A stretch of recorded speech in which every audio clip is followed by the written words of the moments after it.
باب نمبر 27 باب تطوع ایام رمضان من الایمان۔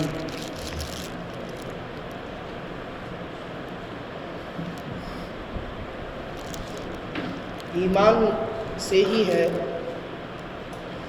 رمضان میں نوافل کا ادا کرنا۔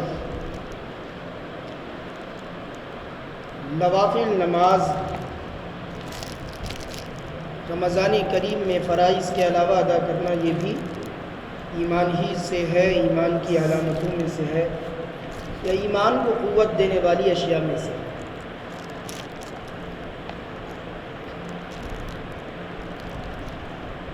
اس حدیث پاک میں جو آ رہی ہے تراویح کی اہمیت اور تراویح کا اجر بیان کیا گیا،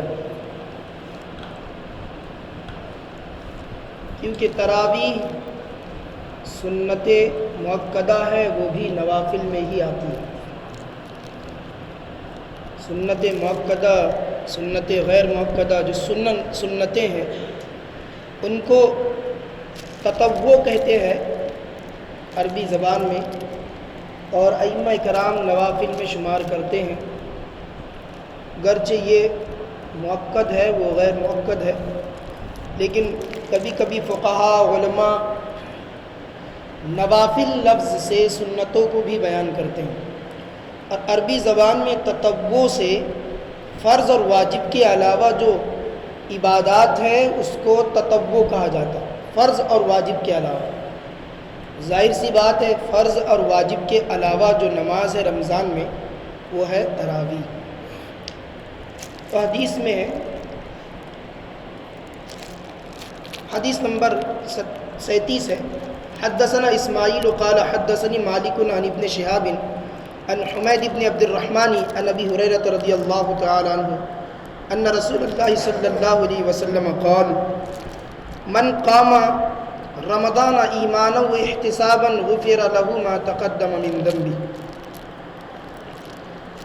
اس سے پہلی والی حدیث میں اللہ کے رسول صلی اللہ تعالی علیہ وسلم نے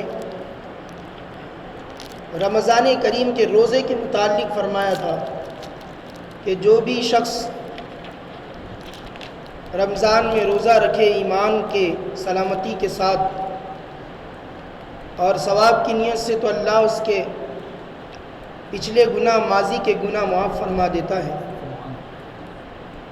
اب اس حدیث پاک میں رمضان کی نمازوں کے متعلق بیان کیا جا رہا ہے۔ روزے بھی کفارہ ہے اور نمازیں بھی کفارہ ہے۔ نماز ایسی عبادت ہے جو گناہ کو مٹاتی ہے۔ اللہ کے رسول صلی اللہ تعالیٰ علیہ وسلم نے ایک دوسری حدیث میں فرمایا جو بخاری نے روایت کی اور وہ آگے آئے گی، فرمایا 5 نمازیں الصلوات الخمس کفارۃ لما بینہن۔ حضور نے فرمایا 5 نمازیں اپنے درمیان ہونے والے تمام گناہوں کو مٹا دیا کرتی ہیں۔ فجر کی نماز پڑھیے تو فجر سے پہلے جو گناہ کیے ہیں وہ ختم ہو جائیں گے۔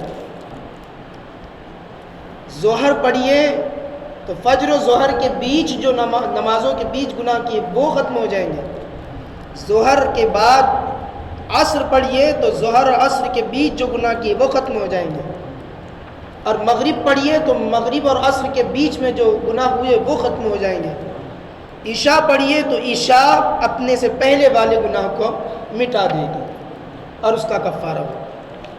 تو نمازیں بھی اور روزے بھی ثواب تو ملتا ہی ہے ان عبادتوں سے، ثواب کا باعث تو ہے، لیکن اس کے باوجود نمازیں روزے یہ کفارے بھی ہیں۔ کفارہ کا معنی تو مٹانے والی اشیاء، تو یہ گناہوں کو مٹاتی ہے۔ تو حضرت ابو ہریرہ رضی اللہ تعالیٰ عنہ راوی ہے اس حدیث پاک کے کہ اللہ کے رسول نے ارشاد فرمایا من قام رمضان ایمانا و احتسابا، جس نے بھی ایمان اور ثواب کی نیت سے، ایمان کی سلامتی کے ساتھ ثواب کی نیت سے رمضان میں قیام کیا، رمضان میں قیام کیا، چاہے تہجد پڑھا ہو، چاہے عشاء کے بعد نوافل پڑھی ہو چاہے تراویح پڑھی ہو، تو اس حدیث پاک میں خاص اشارہ تراویح کی طرف ہے، کیونکہ رمضان میں جو لمبا قیام ہوتا ہے اور سارے بندوں کا ہوتا ہے وہ تراویح میں ہوتا ہے۔ زیادہ کھڑا رہنا تراویح میں ہی پڑتا ہے، کیونکہ تراویح میں قرآن ختم ہوتا ہے، لہٰذا زیادہ قیام ہوتا ہے، کھڑے رہنا زیادہ ہوتا ہے۔ اللہ کے رسول نے یہ نہیں فرمایا جس نے رمضان میں نماز پڑھی، نہیں فرمایا من قام رمضان، جس نے رمضان میں اپنے آپ کو تیار کر لیا، کھڑے ہو گیا اللہ کے لیے ایمان کے سلامتی کے ساتھ اور ثواب کی نیت سے، اللہ کے رسول فرماتے غفر لہ ما تقدم من ذنبی، اس کے پچھلے گناہوں کی اللہ مغفرت فرما دیتا ہے۔ تو پچھلے گناہوں کی مغفرت ہو جاتی ہے۔ تو تراویح کا ثواب ہے کہ جو تراویح اللہ کی رضا کے لیے پڑھے گا اس کے پچھلے گناہ معاف ہو جائیں۔ اب علماء فرماتے ہیں کہ کون سے گناہ معاف ہوگے، تو علماء نے فرمایا اس میں اختلاف ہے۔ اکثر مفسرین اور شارحین فرماتے ہیں چھوٹے گناہ معاف ہوتے ہیں۔ کون سے گناہ معاف ہوتے ہیں؟ چھوٹے گناہ معاف ہوتے ہیں، جس کو ہم صغیرہ کہتے ہیں، شریعت میں اس کو صغیرہ گناہ کہا جاتا ہے۔ اور جو بڑے گناہ ہوتے ہیں کبیرہ، جیسے جھوٹ بکنا، غیبت کرنا، چغلی کرنا اور گالیاں دینا اور روزے چھوڑنا، نمازیں چھوڑنا، چوری کرنا، زنا کرنا، گندی چیزوں کو دیکھنا، غیر محارم کو شہوت سے نظر کرنا، دیکھنا، یہ تمام بڑے بڑے گناہ یہ نہیں معاف ہوتے۔ یہ کس سے معاف ہوتے ہیں؟ یہ توبہ سے معاف ہوتے ہیں۔ توبہ سے معاف ہوتے ہیں، ان کے لیے ضروری ہے توبہ کرنا۔ توبہ بھی کیسی ہونی چاہیے؟ توبہ کا معنی یہ نہیں ہے کہ استغفر اللہ پڑھ لیا، توبہ کا معنی یہ ہے کہ گناہ چھوڑ دیا۔ توبہ کہتے ہیں گناہ پر نادم ہو کر چھوڑ دینے کو۔ بار بار گناہ کر رہا ہے، استغفر اللہ پڑھتا جا رہا ہے، ٹی وی پہ لگا ہوا استغفر اللہ پڑھتا جا رہا ہے، نماز چھوڑتا جا رہا ہے، استغفر اللہ پڑھتا جا رہا ہے، یہ ہرگز توبہ نہیں ہے، یہ ہرگز توبہ نہیں ہے۔ توبہ کسے کہتے ہیں؟ شرمندہ ہو کر رو کر اللہ کی بارگاہ میں یہ احساس دل میں پیدا ہو جائے کہ بہت برا کیا مولا، اب معاف فرما دے، یہ احساس پیدا ہو جائے دل سے، چاہے آنسو نکلے نہ نکلے، ہر کسی کے آنسو بھی نہیں نکلتے، آنسو نکلنے کے لیے بھی بہت بڑی چیز چاہیے۔ حدیث میں ہے تائب کے آنسو جہنم کی آگ کو بجھا سکتے ہیں، حدیث کا مفہوم ہے۔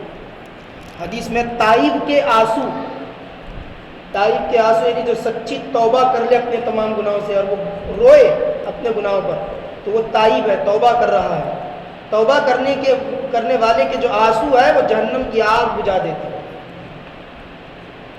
اور حدیث کا مفہوم ہے جس نے توبہ کی، سچی توبہ، اور ایک آنسو نکل گیا، گلاس نہیں بھرنا ہے آنسو کے، کٹورے بھر کے آنسو نہیں چاہیے، دل سے توبہ ہو کہ ہمیشہ کے لیے وہ گناہ چھوٹ جائے، اور نادم ہو کر ایک آنسو سے پلکیں بھیگ گئی، وہ بھی مغفرت کے لیے کافی ہے۔ حدیث میں اتنا کریم رب ہے۔ تو بڑے گناہ توبہ سے معاف ہوتے ہیں، باقی جو رہے چھوٹے گناہ، وہ چھوٹے گناہ نماز پڑھنے سے ختم ہو جاتے ہیں۔ اب بہت سارے لوگوں کو دیکھا گیا، اکثر بڑی بڑی داڑھی، لقب حاجی، اور کیا ہے تو جماعت میں 40 دن کا چلہ بھی کر کے آ گیا۔ ایک بڑے میاں سے ملاقات ہوئی تو بولے 80 چلے لگا چکا ہوں جناب، عمر بھی اچھی خاصی تھی ان کی، 80 چلے لگا چکا ہوں، بولے بہت اچھی بات ہے۔ گناہ چھوڑے کہ نہیں چھوڑے؟ جھوٹ وہی بکے جا رہے ہیں، دغا بازی وہی ہے، فریب کاری وہی بھری ہوئی ہے، لیکن کیا ہے تو 40 چلے 80 چلے لگا لیے، داڑھی بڑھا لیے، ایسے سے نہیں ہوگا۔ ضروری ہے، سچی توبہ کی ضرورت ہے، تو حضرت ابو ہریرہ رضی اللہ تعالیٰ عنہ فرماتے ہیں حضور نے فرمایا ایمان کی سلامتی کے ساتھ اور ثواب کی نیت سے جس نے رمضان میں قیام کیا اللہ اس کے گناہ معاف فرما دیتا ہے۔ تو گناہ کون سے معاف ہوتے ہیں؟ چھوٹے گناہ معاف ہوتے ہیں، بڑے گناہ توبہ سے معاف ہوں گے۔ اور بعض بزرگان دین نے کہا اگر بندے کی نیت صحیح ہو تو بڑے بڑے گناہ بھی معاف ہو جاتے ہیں۔ نیت صحیح ہو، نیت یہ کیا کہ مولا تیرے لیے قیام کرتا ہوں، تراویح میں آیا ہوں مولا، اب مجھے پوری تراویح پڑھنے کی توفیق عطا فرما۔ تراویح میں بڑا حال ہوتا ہے رمضان کریم میں، مسجدیں بھی کیسی دعائیں دیتی ہے اور کیسی بد دعائیں کرتی ہیں ان لوگوں کے لیے جو نماز ترک کرتے ہیں۔ مسجدیں بھی بد دعا کرتی ہیں جو نمازیں چھوڑتے ہیں۔ ہمارے ہاں ایک رسم ہے، رمضان کا چاند نظر آیا، رمضان کا چاند نظر آیا تو 3 دن تک بہت بھیڑ رہتی ہے مسجد میں، وہ آخر تک صفے رہتی ہے، بہت آخر تک دل خوش ہو جاتا ہے کہ الحمدللہ اب تو تراویح میں بہت رونقیں رہے گی مساجد کے اندر۔ لیکن چوتھی تراویح آئی تو پھر 2 صف کم ہو جاتے، 5ویں تراویح میں وہ اور 2 صف کم ہو جاتے، 4 ختم ہو گئی، اور عشرہ گزرا تو پھر 3 ہی رہ جاتی ہے۔ پھر اس کو بھی آکسیجن لگتا ہے، دل کی دھڑکن اس کی تیز ہو جاتی ہے 3 صفوں کی، کبھی وہ چھوٹی ہوتی ہے کبھی بڑی ہوتی ہے، کبھی چھوٹی ہوتی ہے کبھی بڑی ہوتی ہے۔ یہ حال ہے ہماری تراویح کا بھی، ہماری نمازوں کا بھی بڑا حال ہے۔ اللہ تعالیٰ ہمیں بحال فرما دے، ہماری نمازوں کی حفاظت کرنے کی ہمیں توفیق عطا فرما۔ تراویح سنت مؤکدہ ہے، یعنی ضروری ہے پڑھنا، چھوڑیں گے بغیر وجہ کے تو گناہ گار ہوں گے۔ اچھا یہ مردوں کے لیے بھی ضروری ہے اور عورتوں کے لیے بھی ضروری ہے۔ عورتیں جو صورتیں انہیں یاد ہیں ان صورتوں سے 20 رکعت تراویح ختم کر دیں۔ مرد جماعت سے پڑھنا چاہے تو پھر ان کے لیے مسجد ہے، اس میں تراویح کا اہتمام ہوتا ہے، اور اگر چھوٹ گئی جماعت تو پھر اکیلے ہی پڑھے، لیکن پڑھے چھوڑے نہ۔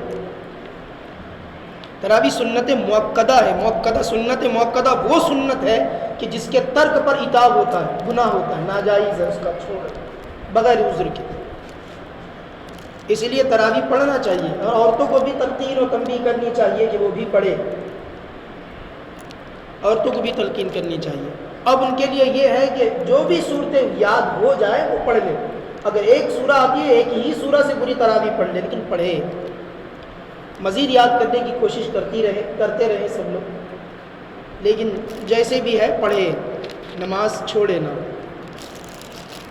ماشاءاللہ اب کچھ ہی دنوں میں رمضان کا چاند بھی نظر آ جائے گا۔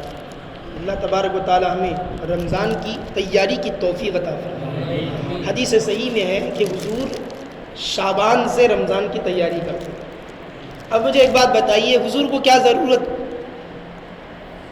جو نیکوں کے سرداروں کے بھی سردار ہو، جو نیکوں کے سرداروں کے بھی سردار ہو، ان کو کیا ضرورت وہ رمضان کی تیاری کرے؟ ضرورت انہیں نہیں تھی، ضرورت امتیوں کو تھی، اس لیے کر کے بتایا کہ میں نیکوں کا سردار ہوں، بلکہ نیکوں کے سرداروں کا سردار ہوں، میں نبیوں کا سردار ہوں، پھر بھی رمضان کی تیاری بڑے شور و زور سے کرتا ہوں۔ شور و زور سے مطلب یہ نہیں ہے کہ خوب عجیب عجیب حالات سے ہم تیاری کریں چیخ چلا کر، نہیں، بلکہ روزے رکھ کر۔ شعبان میں بھی حضور روزے رکھتے تھے اور خوشی مناتے تھے کہ اب رمضان آنے والا، اس کی تیاری کرنا ہے۔ رمضان میں زیادہ سے زیادہ بہتر سے بہتر روزہ رکھا جائے گا۔ شعبان میں تیاری پریکٹس کرو کہ رمضان کے روزے جو فرض ہے، نفل روزوں سے فرض روزوں کی پریکٹس کرو، پھر فرض روزے چھوٹنے نہ پائے اور فرض روزوں میں کمی واقع نہ ہو۔ شعبان میں نوافل روزے رکھ کے 8 روزے رکھو، 10 روزے رکھو، استعداد کے مطابق 7 روزے رکھو، لیکن رکھ کر پریکٹس کرو کہ آنے والا جو فرض رمضان کا روزہ ہے وہ صحیح گزرے۔ اور روزے کا معنی بھی جو ہوتا ہے وہ یہ نہیں ہوتا کہ بھوکا رہ جائے، بھوکا رہنے کا نام روزہ نہیں ہے۔ اللہ تبارک و تعالیٰ نے جس چیز سے منع فرما دیا اس سے رکنے کا نام روزہ ہے۔ روزے میں جس چیز سے رب نے منع فرما دیا، شریعت نے منع فرما دیا۔ ابھی حال یہ ہے روزداروں کا، اللہ کی پناہ کہ روزہ رکھے ہوئے ہے اور زبان وہی گندی کی گندی ہے. روزہ رکھے ہوئے ٹی وی چھوٹتی نہیں ہے, موبائل نہیں چھوٹ رہا ہے, تو جناب ابھی کیسے روزہ تم کو فائدہ مند ہوگا؟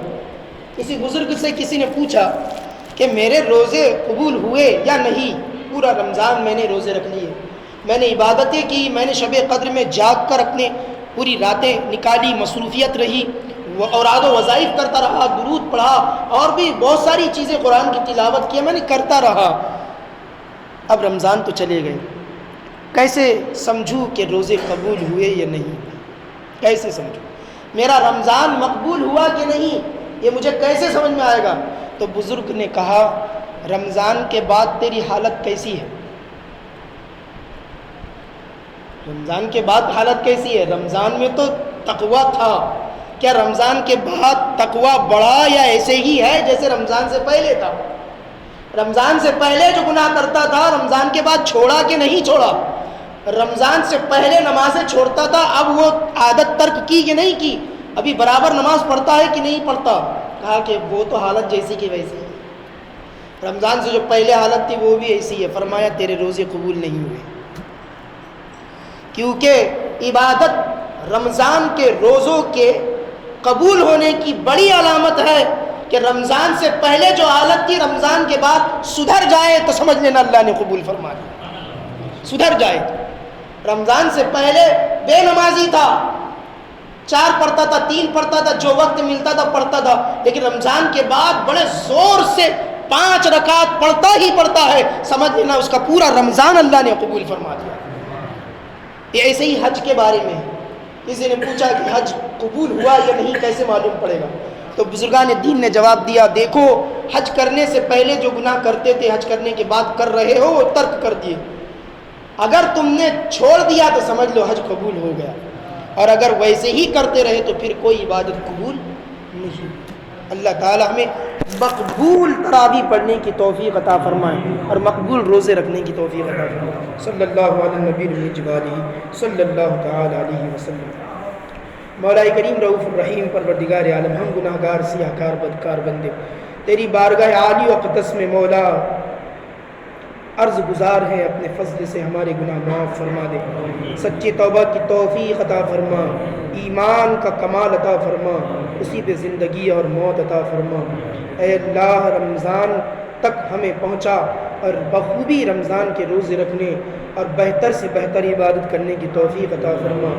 وہ عبادت کی توفیق دے جس سے تو راضی ہو جائے مولا, حضور راضی ہو جائے, ایسی عبادت کی توفیق عطا فرما. بلائیں دور فرما, مظالم کو ختم فرما, ظالموں کو ان کے ظلم کا مزہ چکھا دے مولا. اے اللہ ایمان والوں کو اصلاح کرنے کی توفیق عطا فرما, ہم سب کو دلوں کا تقویٰ عطا فرما. اے اللہ اپنے فضل و کرم سے جتنے لوگ درس بخاری متواتر طور سے بلا ناغہ سنتے ہیں, شوق رکھتے ہیں, ان کو حضور کی حدیث کا فیضان عطا فرما دے. صلی اللہ علیہ نبی المجوالہ صلی اللہ علیہ وسلم برحمتک یا ارحم الراحمین. محمد رسول اللہ تعالی